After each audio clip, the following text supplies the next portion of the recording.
Welcome to our new episode of the Water Talks podcast, where water stories, science, and application receive the focus they deserve. I'm your host, Els Vanbeckevoort, and I'm again delighted to see Scott. Scott, summer is in full swing. How's it going? It's going well, else it goes by quickly. So looking forward to it. I actually get the chance to go out to British Columbia at the end of the month, and looking forward to Nice. that. There's a little bit of work and a little bit of training. I do martial arts, and we do a camp out there. So I always mix it with some work and enjoy. That's wonderful. I'm traveling out west as well for a little bit of work and a little bit of some social opportunities as well. Yeah, So so I'm looking you've forward you've to. done a move as well, right?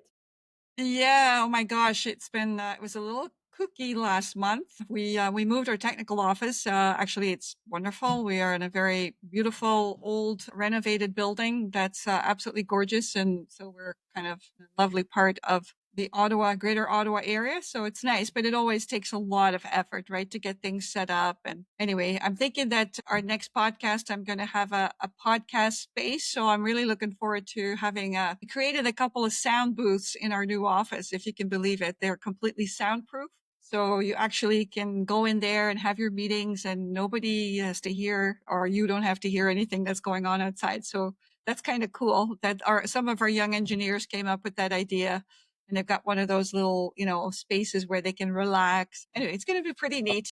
The modern, you're getting pretty fancy, else. That's pretty. No, no, no, no, that's not I us. know your staff is young, so it's a different kind of It's mentality. a different vibe, and they're all very hardworking, so we're totally okay with that. And there's going to be some training space there as well. So I'm looking forward to welcoming you. And I'm delighted for us to have kind of the opportunity to announce our second segment of a beautiful interview, and an opportunity we had to interview one of Canada's top athletes in aquatics. So maybe Scott, would you mind just introducing to our audience again who we're talking to? Sure. What a pleasure. Canada has done so well in the pool in the last several years. And I think folks like Brent push that envelope and make it get more respect and draw those athletes that we're seeing. We're going to interview Brent Hayden as a world champion, as Olympic bronze medalist, four-time Olympian in the 100-meter freestyle, widely recognized as one of Canada's most accomplished sprint swimmers. In 2007, he became the first Canadian to win the world championship title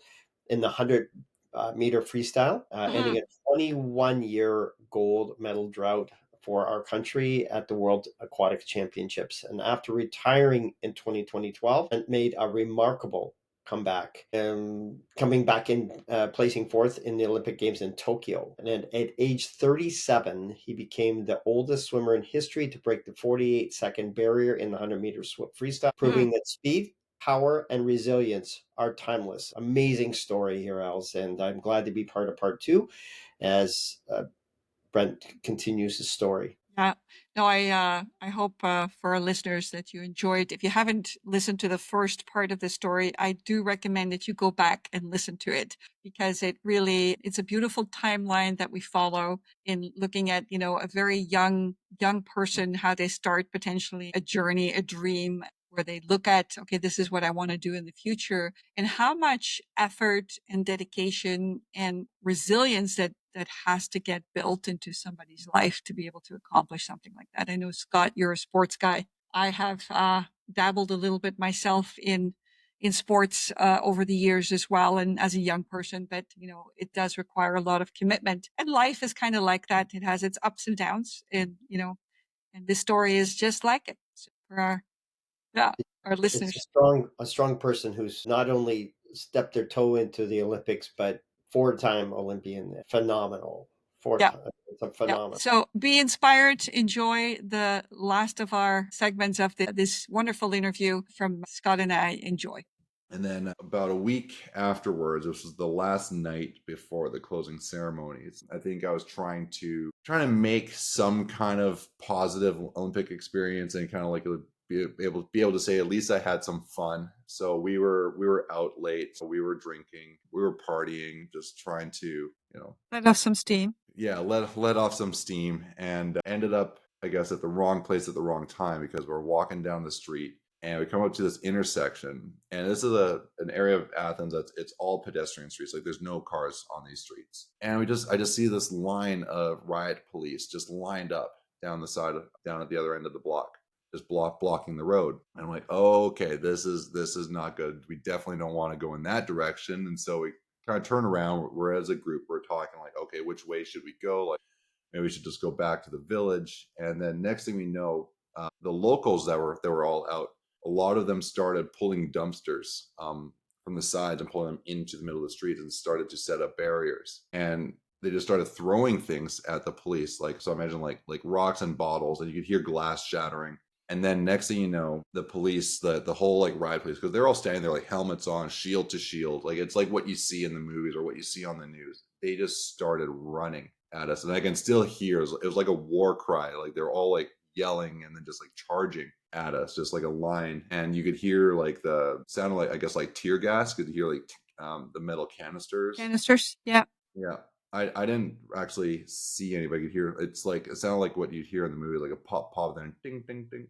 And I just ran in the opposite direction, ran into the doorway of the bar that we had just come out of, and everybody else was trying to get out of the street as well. So I just worked my way in as far as I could, and which wasn't very far. There were just too many bodies in there. And so when I thought I was safe, this big hand just reaches over my shoulder, grabs me by the shirt, and just yanks me out into the street. And I got thrown face down on the cobblestone and just got surrounded by riot police, and they just started beating me with their batons Oh, and kicking me with their boots. So I was face down on the ground. My arms were over my head, just taking the beating, and I was screaming, "I'm an athlete. Please stop hitting me." I'm thinking like, okay, well maybe that's going to help. But I, with one arm protecting my head, my other arm reached into my pocket, and I pulled my accreditation out of my pocket because the lanyard was looped around my yeah, yeah. team's belt loop. And so I held my accreditation over my head, right? Because I wanted to know, like, I'm not a local, or like I'm not a rioter. Like I'm an athlete. They ripped it off and they just continued to beat me. As soon as they stopped, I just threw my arms behind my back because I just wanted them to stop, and they cuffed me. I remember them yanking me up by the handcuffs, and then they started like pushing me down the street. And this one guy walks towards me. I'm like replaying this in my head. He said something to me in another riot police officer. He says something to me in Greek, spits in my face, and then he kicks me he punches me in the groin. They push me down the street. I go around the corner, and then they throw me head first into the corner of the wall because they were like gathering other people, like other protesters or rioters, and kind of gathering them all there. So I hit the wall with my shoulder, thankfully, and then I just sat there, and I think I sat there for maybe 30 minutes, 45 minutes. And every time I tried to ask like what was going on, somebody would just scream at me in Greek and hold a can of pepper spray in my face and threaten me with it. But eventually they just let me go. And I asked the guy, like, okay, why did you arrest me? Because like I didn't do anything. I ran away. Like I wasn't throwing things. He said you were tall and wearing a dark shirt. But I noticed I couldn't move my arm. That was the arm that was protecting my head. And I thought they broke my arm because it looked like the bone was Black and blue. poking through the skin. Protruding? Oh, it hurt like crazy. The pain kind of came after a while, but yeah, went back to the village, went to the polyclinic, got an X-ray on it, found that luckily nothing was broken, it was just soft tissue damage. But like I was bruised all over. My wrists were marked from the handcuffs. I wasn't like bleeding. Luckily, I just had a lot of like scuff marks just from the road, but I had Yeah, grooves road burn. from the pattern in the wood from the batons embedded in my skin. That is so crazy. So your friends that you were out with, did they also suffer this Yeah. fate? No, I was the only one. Luckily, thankfully, some of them stayed. They refused to leave me, so they were kind of hovering around the outside while I was in captivity. And one of them found my accreditation on the ground and saved that for me, because if I didn't have that, I wouldn't have been able to get back in the village, because that's your passport, right? Yes, of course. Yeah, Yes.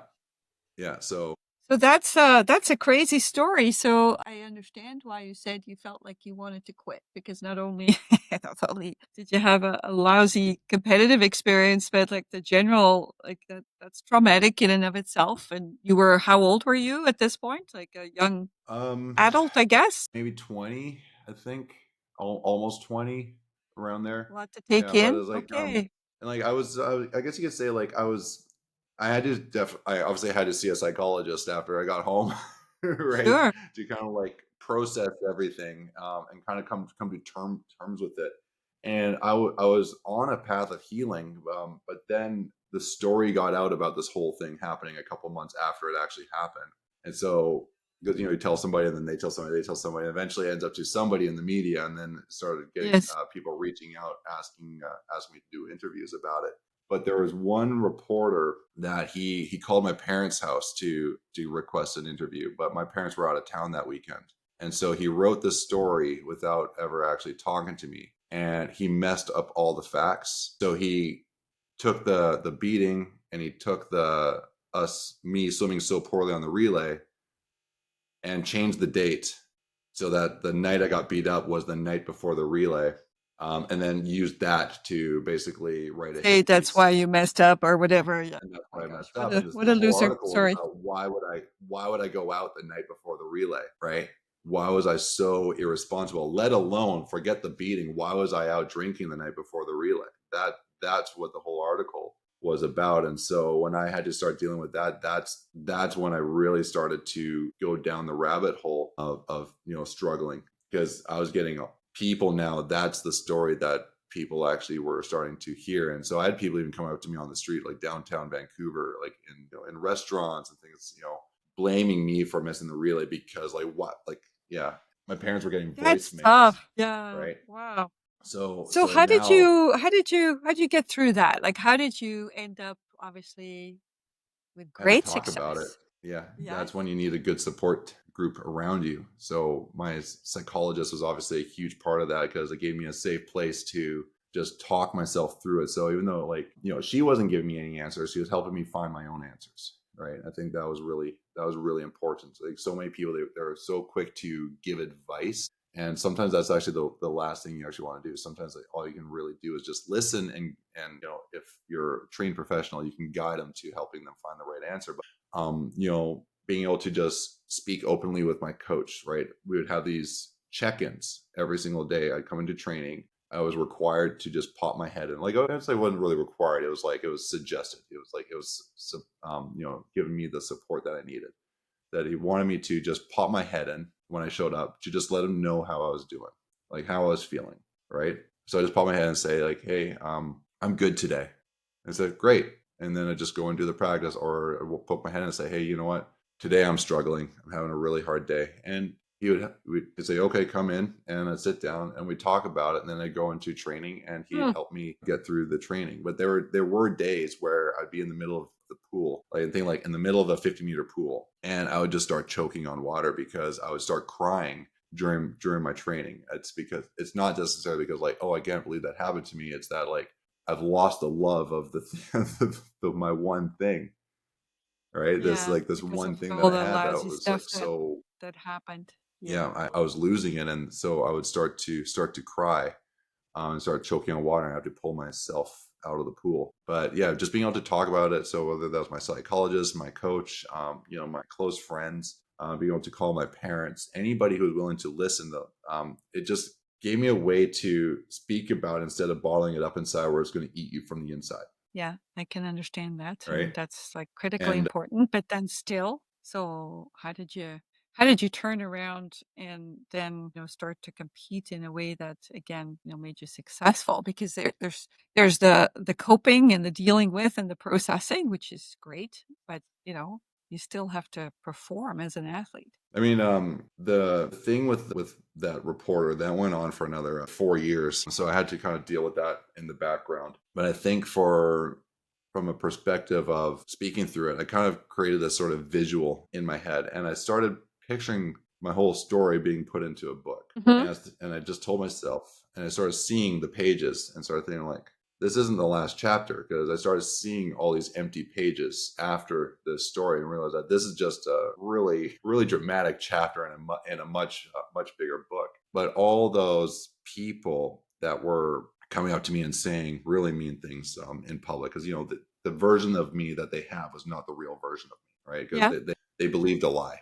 I was using that as I found a way to kind of turn that into fuel, right? Found a way that I'm going to prove to everybody that I am not that person, right? Also, going back to my performance as well, like I wanted to prove that I was not the guy that was going to let the team down. I was going to be the guy that was going to lift the team up. Right. So even though it's like that whole thing with the alarm clock, on the power adapter setting being wrong, like it wasn't really my fault, but at the same time, I could have been more responsible for myself. I could have had my own alarm clock, right? I could have even just double Fair enough. checked his alarm clock. Like, there's so many other things, right? So you still have to take responsibility for that, for the things that I didn't do.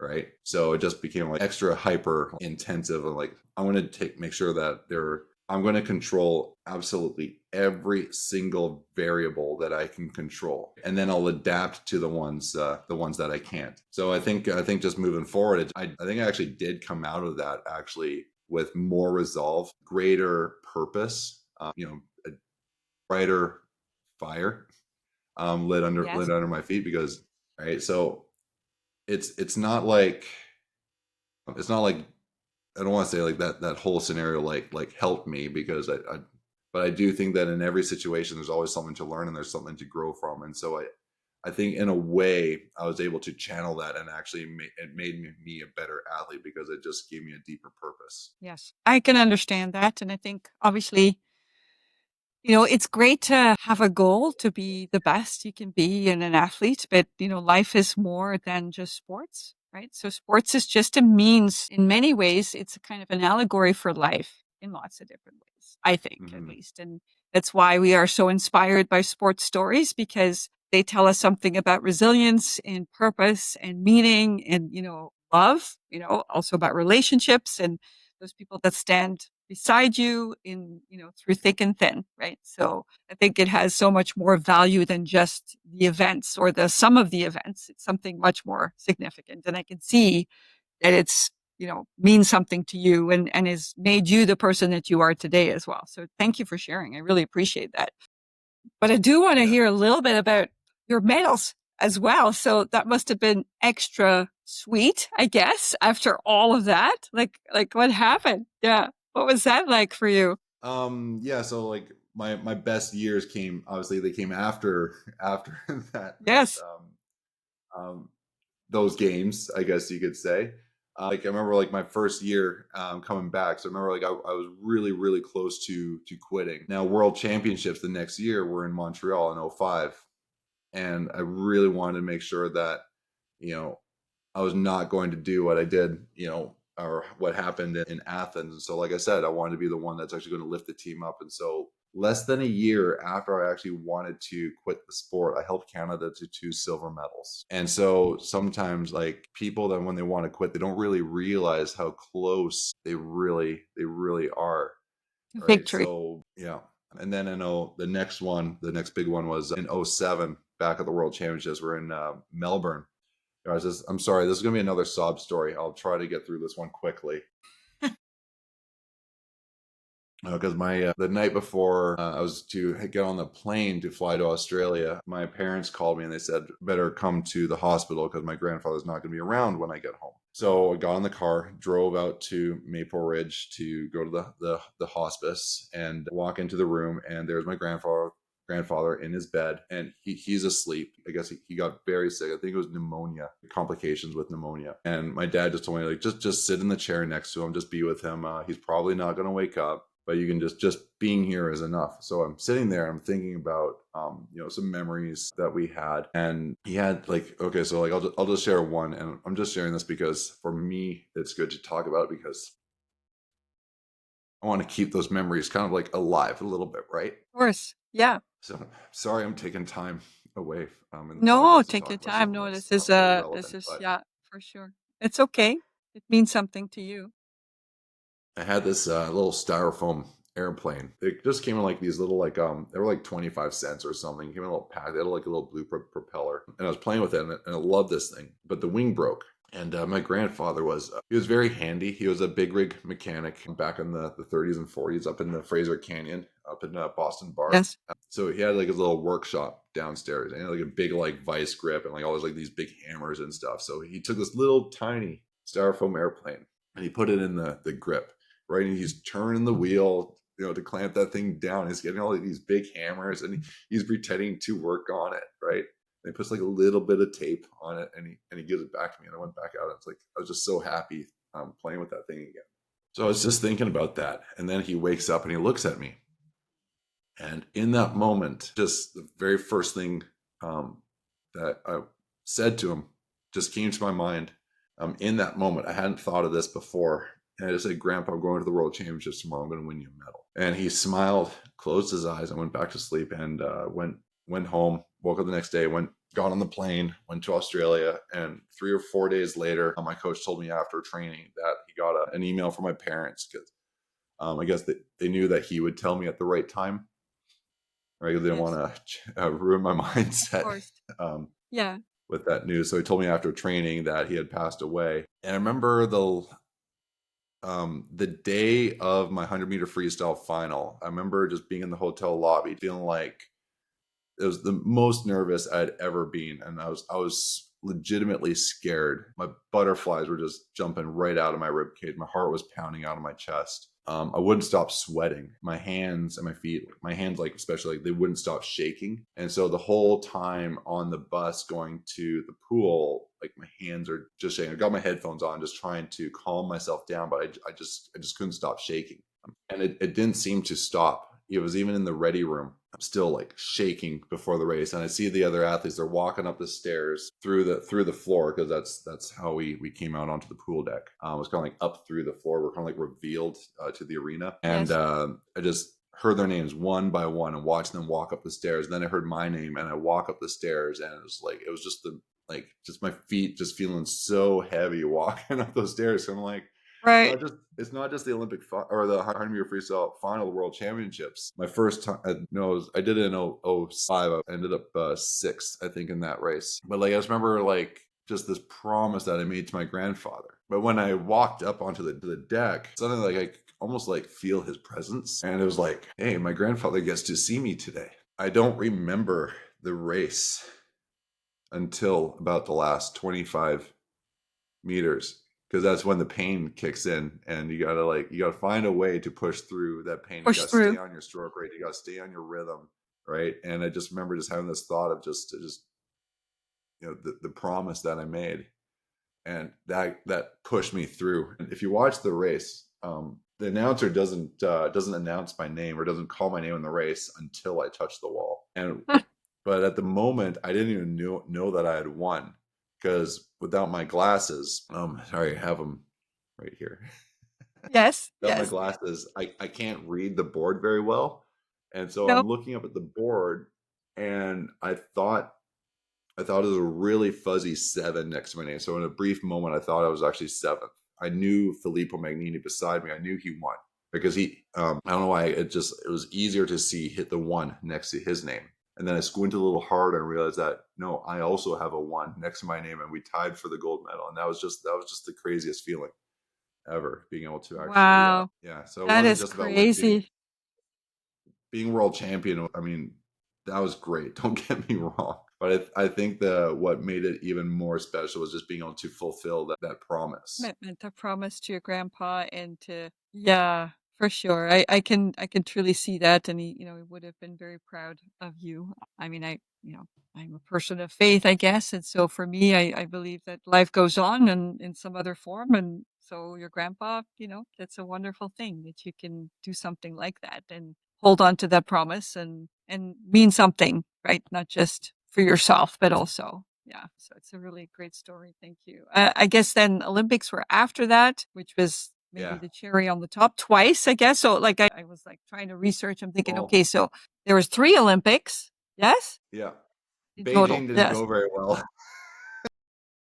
Beijing was another unfortunate year, and it was just one of those things. It's just I think I just put too much pressure on myself going into those games. Now that I was going in as a world champion, I really, really wanted to make up for my failure in Athens, especially on the 4x2 relay. So I think when I went up for the semifinal in the 100-meter freestyle, I think I was just going in as world champion. I think in that race, I was a little overconfident that because I only needed to come top 8, I didn't necessarily need to win.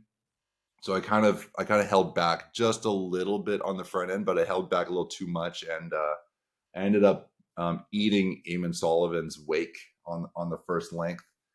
So it felt like I was kind of swimming uphill, and I ended up just outside of a lane for the final, and I was so angry about that going into the 4x200 freestyle relay. I just swam with like just pure anger, and I remember when I dove in our relay, we were in 7th place. I was the third leg, and when I split a 49 to my feet, which was insane. I was just pure anger and adrenaline. And when I touched the wall, I moved us from 7th into 2nd in But that you guys split. won bronze though, like, right? You still won No, the no? Okay. not there. No, we still ended up 5th. So we got a 5th place again. But that 5th place, I think we were okay with because we actually had a good performance, Yes. right? Yeah, like Yeah, you sure, all you all we gave wanted it the your medal. best, right? Right, We right. wanted the medal, obviously, but but that was a race where every member of that team actually swam really well. Yes. So we couldn't have asked for more, but it wasn't good enough for a medal. But it's like, okay, this is at least a 5th that we could accept. We couldn't accept that 5th in Yes. Athens. But yeah, going to the London Games, right now I got another Okay. 4 years to rebuild. I failed at 2 Olympics now. Now it's like, this is my 3rd Olympics. But now I'm getting older. I'm dealing with chronic back spasms, right? Training was not going well. And now I was starting to struggle with depression, right? And so those games were sometimes I'm actually surprised I even made it to those games because I think if it wasn't for the experience that I had in Athens and the resilience coming out of that, I probably I wouldn't have been strong enough to push through my depression there and to keep finding a way through. I think eventually I would have probably just you know what, that's it. I'm just done right now because again, like I was really starting to fall out of love with the sport because every single time I was getting back into training, things were going well. Another back spasm, right? It was Wow. Yeah. constantly like going to training camps, constantly injured. Right. I had other things going on in my personal life that were kind of making things harder. Like people that were in my life that were making things harder because I we were getting married that summer, and things around the wedding, like people around the wedding, were just being really really awful. So trying to deal with that as well. It's like this is supposed to be like my Olympics and my wedding year, like this should have been an amazing time, and it was just with the injury and just the people around the wedding. It was just awful. But I found a way through. Got through the trials, made the team. But then when we were in Italy at our staging camp, it was like the 2nd or 3rd day there. I had another back spasm, and we're 2 weeks out from the games. I spent 4 days unable to walk. I was literally like on my floor of my hotel room, holding my bed sheets to get onto my bed because I couldn't use my legs. I remember going to the pool on the 4th day because like I just needed to see the pool. I needed to get my mindset back on track because I was having all these negative thoughts running through my head. Like, God, it's your 3rd Olympics, and now you're not even going to compete because you're too injured, or maybe you will compete, but you're gonna suck so bad, Right. right? It's like The you're just gonna psychological validate all those people that are saying things. Because like one thing that I know people were saying, especially like online, was that Brent wins at all these levels of competition, but when it comes to the Olympics, he always chokes, right? And it's so like, you're oh, I'm just putting going to extra validate all pressure. of them. Yeah. So I started contemplating like maybe I'll just retire before the games and just tell people I was injured, I had a back spasm, all this thing. But on the 4th day, I was like, I gotta go see the pool. So I did what walking I could do, which was really really awful. I was like totally hunched over. I got to the pool and I'm standing there. I'm looking at the pool, and I guess my coach could see I had a look on my face. So he comes up to me and says, "Okay, what's wrong?" I look at him and I said, "I don't want to retire before the Olympics." And he says, "Why don't you?" And when he said that, that really made me upset. Right? That's an under that's the nice way of saying it. And I just remember just screaming, just all the negativity that had been building up for the last like 4 years of all the back spasms and all the other crap I was dealing with, and those last 4 days, it all just came pouring out of me, just everything at once. I remember at dinner that night, nobody wanted to sit with me at dinner. I was at like a huge table with like 10 chairs, eating by myself. Nobody came to sit with me because I heard later that like from other people, they told me years later they were at the other end of the 50-meter pool. Like they heard this, and like I'm not one to do that. Like everybody knows me as being really calm, really collected. You know, people call me like the Zen warrior kind of thing, right? Yeah, yeah, yeah, yeah, yeah. So to hear that or to see that was really out of character. But I was just so angry. But Yes. the next day, my back felt better. And the day So after it was, that, I was training. I was back in the water, swimming as if nothing had ever happened. So I think by letting it out, right? It's almost like it was, or I could even say like before, like holding it in was physically manifesting it, and so it yeah, yeah. refused to let go because I was hanging It's on. like psychosomatic in a way that it presented itself as spasms, but there were mental and psychological reasons for you to But like have to I get it out of know your I system. have back issues, right? Like I know I have back issues. It's like my spine like gets like compressed and that puts pressure on the nerve, or like I have a very flat lower Sure. lumbar and things like that. So like it is very physical, but I think it held on, refused to let go Right. because I was refusing to let Longer. Right. go. Right. Okay. So So you were in the when I did pool. that, I was training awesome. I had like my best like pre-meet set. I would do these 450s on 6 minutes from a push as fast as I could. All four of them were the fastest I'd ever done before, and this is just 2 or 3 days after I was like thinking that I wasn't even going to get to compete. So I thank my coach for actually doing that to me that day because he knew I needed to let some Little steam push. out. So he's just like, right, he knew he needed to push a button, and he just found that button and he pushed it because all he did is he just threw my own voice back into my face. Yeah. He just Of course. reflected Yeah, it yeah, yeah. back to me. That's all he did, right? And it's Yeah. like, and that No made way. me angry. But even the day of the 100-meter freestyle final, I woke up and like my rib felt like it was out of place, like it was going to pop through my back.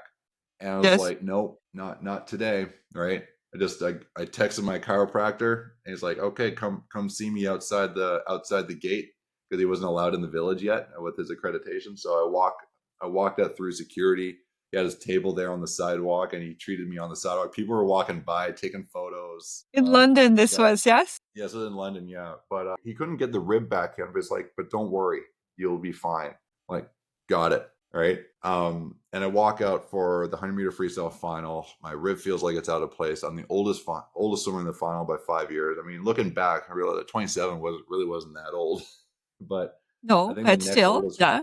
I think the next oldest was Nathan Adrian at 22, right?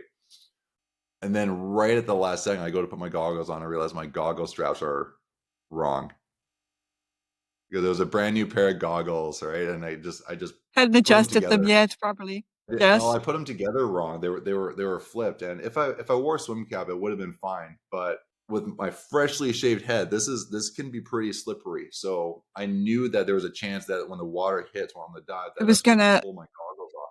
yeah. So if you watch the race on YouTube, everybody has their goggles on. Everyone's looking Yeah. intense. And then there's me. I'm just like looking at my goggles like what's going on?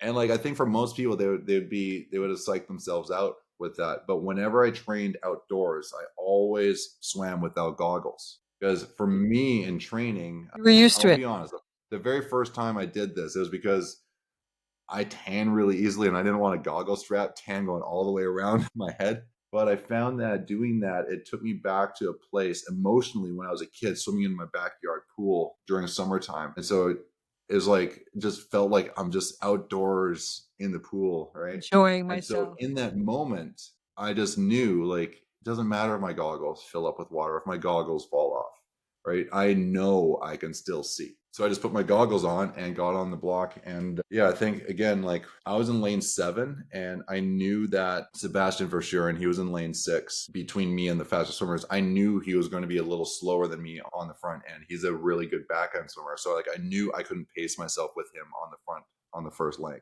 So, but I wasn't going to be able to see the other swimmers. So what I did was I mentally projected everybody ahead of me. And so I had to chase them to get ahead of them. So that Yes. first length, I was like chasing this image of these swimmers. Every time I breathed to my left, I'd imagine them further ahead. Right. And I flipped. I had no idea I was in second place. I was only 1/100th behind Cesar Cielo, the world record holder. I had no idea I was there. Right. I come off the wall. Now I'm breathing to my right because I got to keep breathing to the side that the fastest swimmers are in. And now I think I caught a glimpse of Nathan's arm at one point. Like I was like I'm in this. Right. And with about 25 meters to go, that's just like in '07. That's when the pain starts to kick in, and you Yep. got to be able to tell yourself something to be able to push yourself through that, right? And in that moment, the words were, "This is the last 100-meter freestyle you're ever going to swim. You better go." Like everything was building up to this moment. So I think in that moment, I actually foresaw my retirement, my actual retirement. Huh. So there were going to be no more opportunities after this. So now obviously that thought came in like it was like lightning. It happened very fast, and but that got me through. And I touched the wall, and I remember Sebastian, like he's coming up in the other lane. You know, he's doing his back end thing, and I just reached out really long to get my hand on the wall. Like I didn't even care if I was going to break my fingers. Like I'm getting my fingers on that wall. Right. Maybe I should have taken another stroke because you can see, like I have a really long glide into the wall, but I don't think I had energy for one more stroke. Yes. And I turn around and I have a moment of like sheer disappointment because I'm looking up and I see an 8 next to my lane, next to my name. Like Again. 8, I got last, right? And then wait a second. Then I squinted and realized that that 8 was actually a fuzzy 3, and that's when I Yes. realized that I'd actually just won an Olympic medal, a Yeah. bronze, Yeah. but it's a Yeah. medal. Oh my gosh. I And I mean, was just it's wonderful. I think my favorite moment after that was actually swimming over the lane rope into Sebastian's lane, and Nathan Adrian came over from his lane because he won the gold, and we just gave each other a big hug because we had always enjoyed racing each other, and we had actually become friends around the competitions. So to be able to do that and both be able to share that podium was just such a wonderful moment. Yes. Yes. So you took all that with you, and I know that there was a like a crazy comeback a little later, or a lot Yeah, later, like 8 years later. Or like, what was that all about? Like, yeah, yeah. how did you decide to throw your hat back in the ring? Yeah, so I retired after those games. I just knew that that was it. I'd kind of fallen out of love with the sport, and so it was just a good opportunity for me to leave on that high note. I went to Lebanon that summer, and I got married, to my wonderful wife, and we got into to coaching and teaching swimming. So we spent 7 years traveling across the country, running swim clinics with all these teams and these young swimmers, and inspiring. So Yeah. that was Yeah. the thing that actually kept me around the water. But also we had developed a very specific step by step system to transform swimmers in the shortest amount of time. And we had the idea that we would actually film it and turn it into an online course. So we were already in Lebanon. We were visiting, because that's our home country, and we found this amazing pool at the Jaita Country Club. And I reached out to them and said, "Hey, can we come and swim here for the summer?" So we got access to the pool, and we started filming the course there. And something that was happening was all the good memories that I had for swimming started to come back. I started to remember the little things between the big moments that actually made me fall in love with the sport in the first place. Something about just being in that pool. I call it my magic pool because that's where everything was coming back, right? All the emotions were coming back. But also, I think from years of teaching and also going through my own system, my stroke felt better than it had ever felt before. It felt more connected. It felt stronger. It felt more mechanically precise, right? And so Yes. I started getting this idea, is like, well, why don't I come out of retirement and actually with this new stroke, this new technique that I have, and see, and kind of put my money where my mouth is, but also like this could also be an opportunity for me to come back and fall in love with the sport again, so I could leave it in a better place. And so that's when I reached out to my to Swimming Canada, like, would you guys support this? I had, with every reason why they would say no. I'm too old. They don't Yeah. have Yeah. space for me. They want to focus on the younger swimmers. But the email I got back was like an enthusiastic yes. But I had less than a year to get ready, and I'm halfway around the world. Yes. And where was the next Olympics? Tokyo. Tokyo. Okay. Wow. Yeah. So I had to That's fly great. back home. I flew home by myself, with a cat that we actually found in a parking lot. We found a stray cat. I was bringing it back home for my sister, for my nephews. So there's me in the plane all by myself, because my wife and her mom had to, they had to go through Egypt, because we had a British Airways canceled our flight, and so our way back we ended up on different flights. It was the only way to Right. make it Right. work, that I could get back in time for training, and finding flights that we could take this stray cat that we found.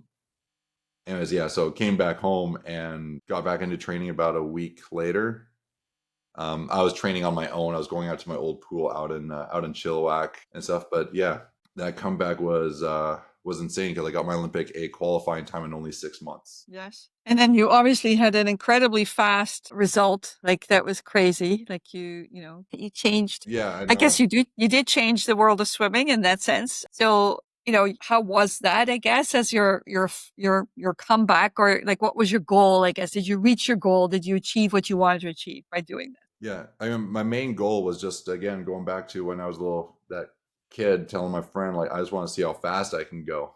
Right? It's Right. like I just wanted to Yes. see how fast I can go. I put no expectation of medals or anything like that.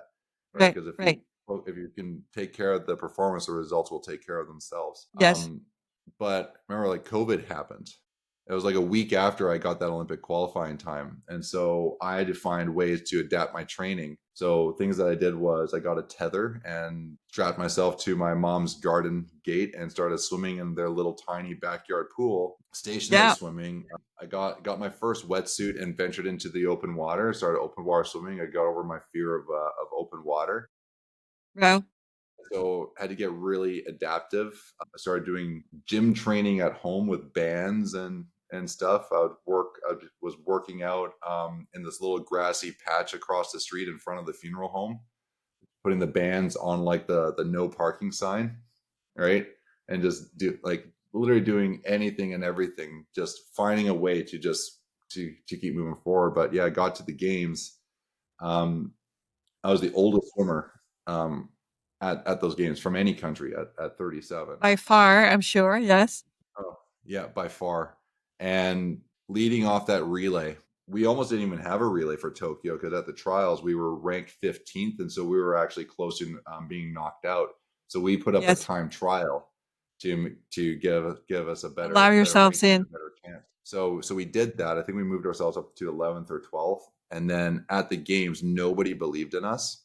But I just kept telling the guys, like, look, we don't need anybody to believe in us. We just need to believe in ourselves, right? Everybody just do what you Your can, best. and Yes. right. And we got a Best lane for the performance. final. Got a lane Wow. for the final. And then in that final, we were actually on the last leg. At one point, we were in the bronze medal position, and we just missed it, and we ended up fourth. Well, But like, that's if you good. had That's asked not too shabby, anybody, as they say. no, like we missed out the medal. But if you asked anybody, did we have any business even being that close to a medal? They would have said no, right? They wouldn't have believed it. Positive And then also, experience all around. and the old guy, right? Like you got the oldest swimmer in the Olympics. He's only been training for a year and a half now. But I Yes. swam a 47.99. I almost went the same time I went to win my bronze medal at the London Games. Much older, without those years of training, right? Crazy, But yeah. But your new new technique. technique, Yeah, yeah. that's so And cool, Brent. and then I almost made the final for the 50 free. I tied for ninth. I had a lot of Did you? ties in my career.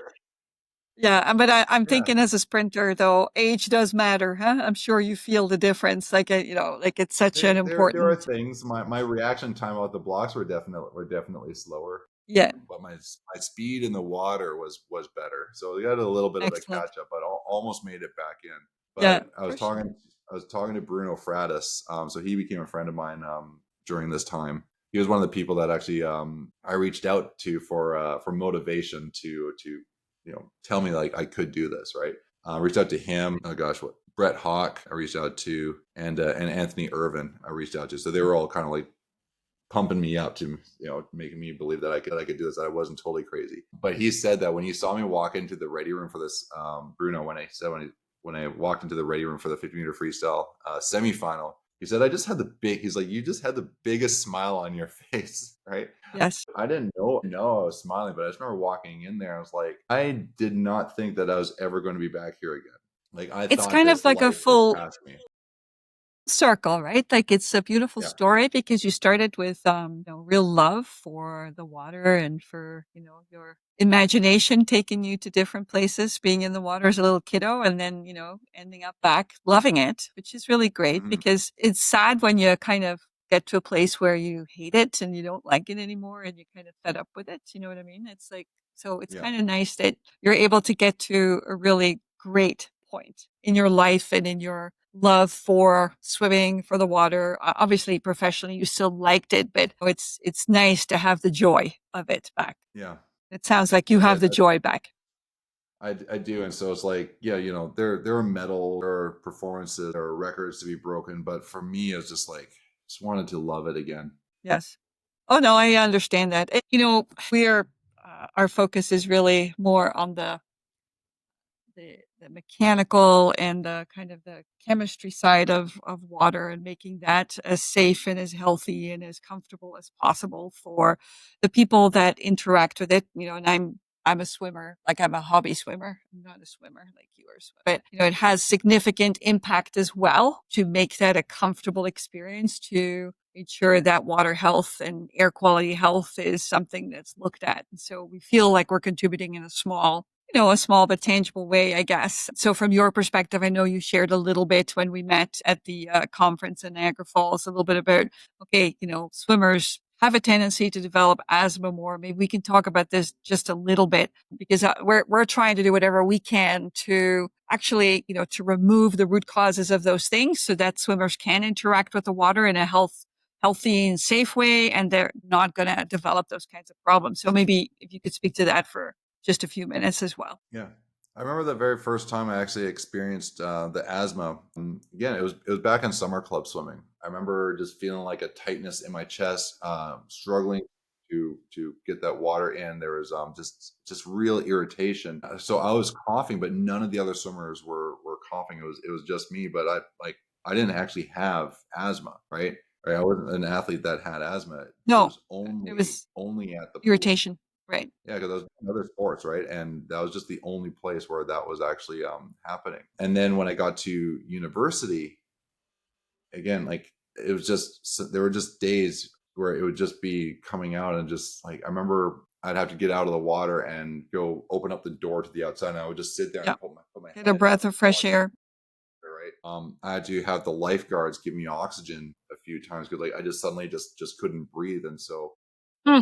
eventually, got retested and they're like, yeah, Brent, you have asthma, right? So I had to get on an inhaler. That also meant that I had to get a therapeutic use exemption form to be able to compete at TUE because there were banned substances in there that are banned by WADA, but because it was necessary, I could have it. But I really only kept it in my bag like for those emergencies, even though I was told like, Yeah. you should be taking it every single day. I'm like, no, I don't want to take it every single day, right? Like Right. I'll only use it when I need to.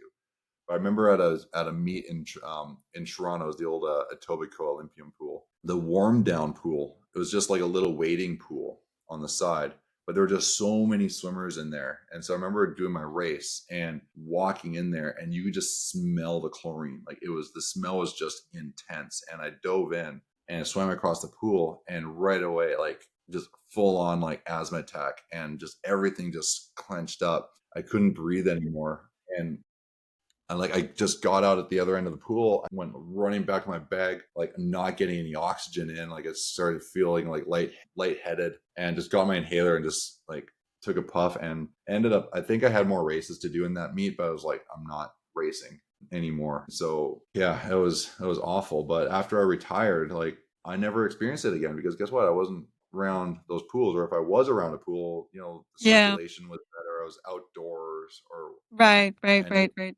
And just right. above the water surface is where most of those volatile organic compounds are going to emerge. So it's not just like when you smell a pool and this, it's not actually the chlorine at all. It's the disinfection byproducts, right? It's the trichloramines that you're smelling. And other volatile organic compounds you can't smell, but they're actually even more toxic. And as we come up for air, that's where they all are. So it makes life much more difficult. And I mean, there's multiple studies now that have shown for swimmers like yourself who are in the pool or have been in the pool for extended periods of time that there's a correlation, that there's a definite correlation between that and asthma. So I'm glad to hear that, it's no longer an issue for you. But for us, it's like, okay, there's effective ways in which that can be managed and should be managed so that competition swimmers and or all swimmers should not be exposed. Also kids, right? Like kids have their whole respiratory system and their immune system, is still developing as they're little. So from my perspective, it's kind of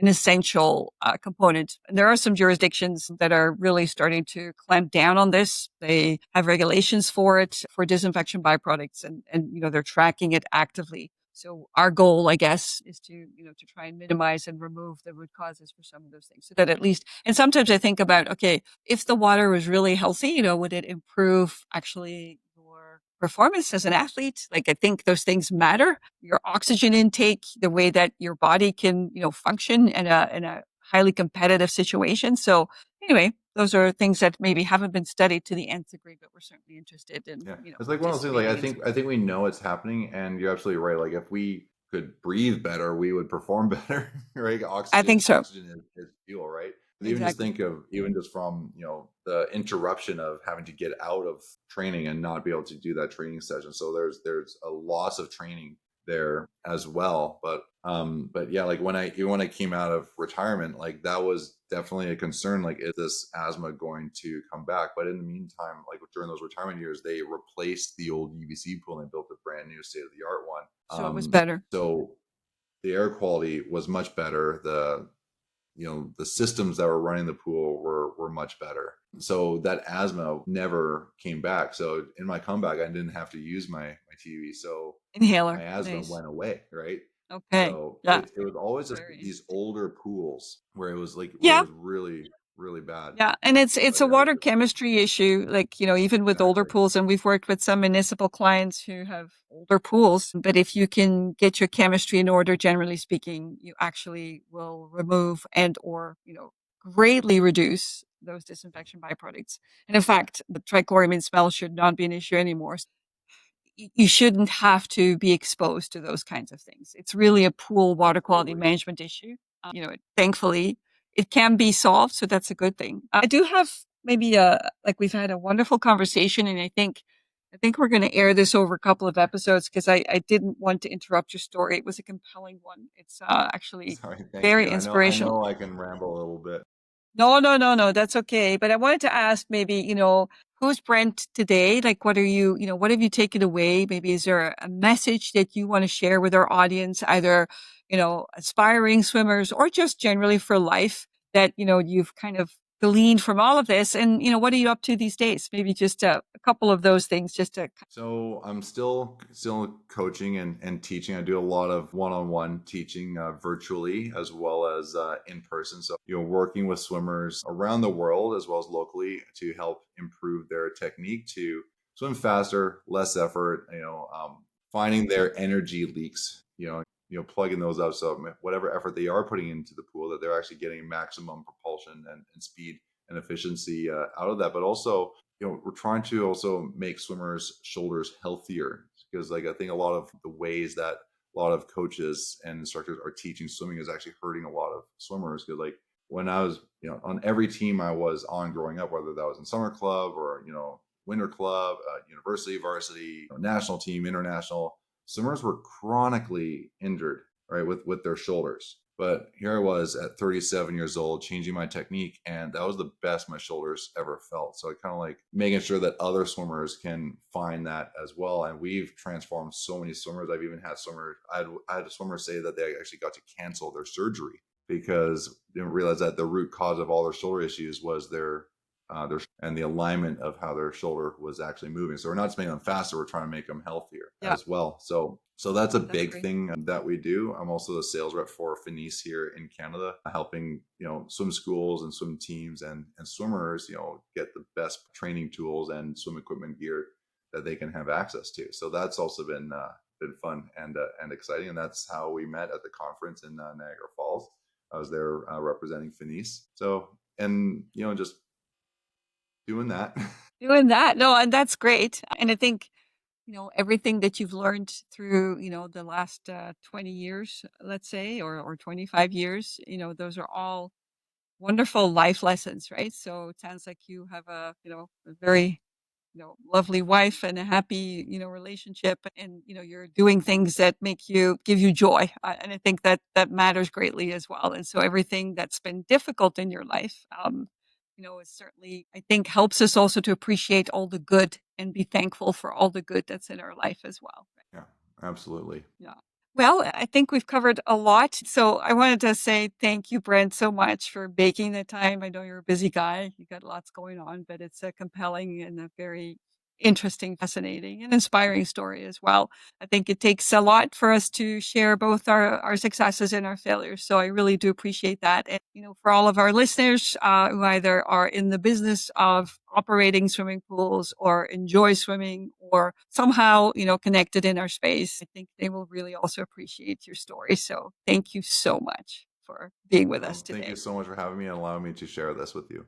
I hope you had a wonderful time listening to Brent tell his story. I feel like we haven't actually touched on everything yet, so maybe we'll have him again sometime in the future as a guest. You can re-listen to this episode by obviously subscribing to our YouTube channel and any other places where you might like to listen to your favorite podcasts. If you have questions for Brent or for Scott and I, don't hesitate to reach out. If you have ideas for future topics, you can email us at mywatertalks@sanecotech.com. Enjoy the rest of this July, and we look forward to seeing you in August.